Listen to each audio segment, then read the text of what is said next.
আমাদের শেরপুরের বারোদুয়ারি মসজিদে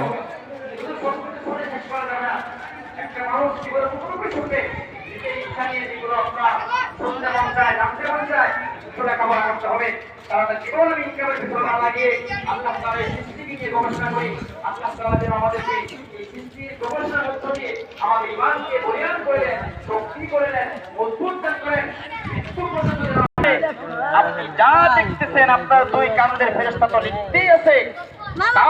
আল্লাহ রব্বুল আলামিন আপনার সমস্ত কিছু দেখতেছেন। এই জন্য এই যে আমাদের